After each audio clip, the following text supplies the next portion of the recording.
آج ہم کہتے ہیں معاشرے میں مشکلات ہیں، معاشرے میں فقدان ہے، منافقت ہے، حسد ہے، کینہ ہے، بغض ہے، جھوٹ ہے، چوری ہے. خوب یہ چوری معاشرے میں کہاں سے آئی؟ جھوٹ کہاں سے آیا؟ منافقت کہاں سے آئی ہے؟ گھر سے آتی ہے. جو گھر میں سیکھے گا وہی جائے گا بولے گا. گو کہ باہر جو معاشرے میں خرابیاں ہیں، اسکول کے اندر خرابی ہو، کالج میں خرابی ہو، آفس میں خرابی ہو، بازار میں خرابی ہو، تو یہ خرابی بھی ہم ہی لوگ تو ہیں. کوئی باہر سے تو نہیں اتر رہا، کوئی مارس کی مخلوق تو نہیں ہے یہاں پہ جو یہ سارے کام ہم ہی لوگ ہیں. تو جب ہمارا بیس صحیح نہیں ہو عزیزان محترم تو ظاہر ہے پھر معاشرہ کمزور ہو جاتا ہے. اگر آج ہم چاہتے ہیں کہ آج ہمارا گھر ایسا گھر ہو کہ اس گھر پر وقت کے امام کی نگاہ پڑے، تو پھر ہمیں اس گھر کو فاطمی گھر بنانا پڑے گا.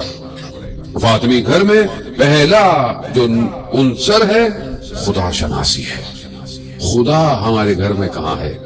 خدا کی گفتگو کہاں ہے؟ آج ہم ڈرتے ہیں کہ بچہ ایسا ہو جائے گا، ویسا ہو جائے گا. خوب آپ بچے کو خدا دے دیں، بچہ کہیں بھی جائے اگر اس کے پاس خدا ہے. آیت اللہ عظمہ بہجت فرماتے تھے اگر تمہیں خدا کے وجود کا احساس ہو جائے تو تم کبھی بھی گناہ نہیں کرو گے. تو آپ خدا دیں، خدا تک پہنچائیں. اگر ایک جوان خدا تک پہنچ جاتا ہے تو وہ رات کی تاریکی میں گناہ نہیں کرتا، وہ رات کی تاریکی میں سجدے کرتا ہے.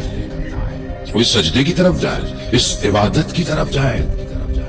رسول خدا اپنی بیٹی کے ساتھ بیٹھے ہوئے ہیں، حضرت جبرائیل علیہ السلام تشریف لاتے ہیں، پوچھتے ہیں، کہتے ہیں کہ پروردگار نے فاطمہ کو سلام بھیجوایا ہے اور پوچھا ہے کہ فاطمہ کی کوئی آرزو ہے تو بتائیں، ہم اس کو پورا کرتے ہیں. یہ بھی تھوڑی دیر سوچتی ہیں پھر بیان کرتی ہیں. یہ معرفت ہے عزیزان محترم. بیوی فرماتی ہیں کہ میں کچھ نہیں چاہتی مگر یہ کہ میری جو توجہ ہے پروردگار کی طرف وہ اور بڑھ جائے. یہ چاہت کون سی چاہت ہے؟ یہ آرزو کیسی آرزو ہے کہ آج معاشرے میں پائی نہیں جاتی؟ ہم یہ دعا ہی نہیں کرتے، ہمیں پتہ نہیں یہ دعا بھی کرنی چاہیے کہ ہماری توجہ خدا کی طرف بڑھے. کہاں بڑھے گی توجہ خدا کی طرف؟ کیسے بڑھے توجہ؟ یعنی اپنی زندگی کے آپ ہر کام کر رہے ہوں اور آپ کو پتا ہو کہ خدا دیکھ رہا ہے. آپ کا ہر کام خدا کی طرف جانا چاہیے. کوئی چیز اگر خدا سے دور کرتی ہے آپ اس کو چھوڑ دیں. توجہ یہی ہے نا. اگر کیمرہ لگا ہوا ہے اور آپ گاڑی لے کے جا رہے ہیں، سگنل جو ہے وہ ریڈ ہے، لیکن آپ کو پتا ہے کہ میں یہاں سے نکلوں گا، کیمرہ دیکھ رہا ہے، چلان ہو جائے گا، تو آپ کی توجہ کہاں ہے؟ کیمرے کی طرف. اور اگر آپ دیکھیں نہیں یہاں تو کیمرہ نہیں ہے تو لوگ ادھر جاتے ہیں، کوئی چلان نہیں ہوگا، پولیس والا بھی نہیں کھڑا ہوا، کچھ بھی نہیں ہوگا. تو اس کا مطلب کیا ہے؟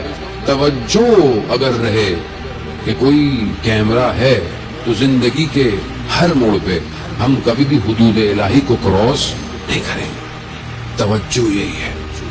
ہم جب نماز میں کھڑے ہوتے ہیں، میں اپنی بات کر رہا ہوں، کیا نماز میں میری توجہ پروردگار کی طرف ہے یا نہیں ہے؟ یوٹیوب پہ آپ دیکھیں آیت اللہ بہجت کی نماز کیسی چیخ مار رہے ہیں نماز کے اندر. ہمیں نماز میں رونا آتا ہے؟ نماز میں آنسو آتا ہے آنکھوں میں؟ سجدے میں آنسو آتا ہے؟ نہیں آتا. کیوں نہیں آتا؟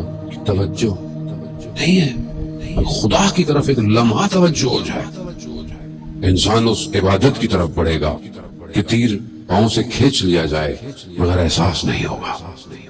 خوب عبادت توجہ چاہتی ہے زنم. انسان ساری زندگی گزر جائے میری طرح، انسان کی داڑھی بال سب انسان قبر کی طرف ہے اور کیا کتنا انتجیے گا آدمی. لیکن انسان ایک نماز ایسی نہ پڑھ پائے تو اسے لرزہ پیدا ہو جائے، وہ کانپنا شروع ہو جائے، تو پھر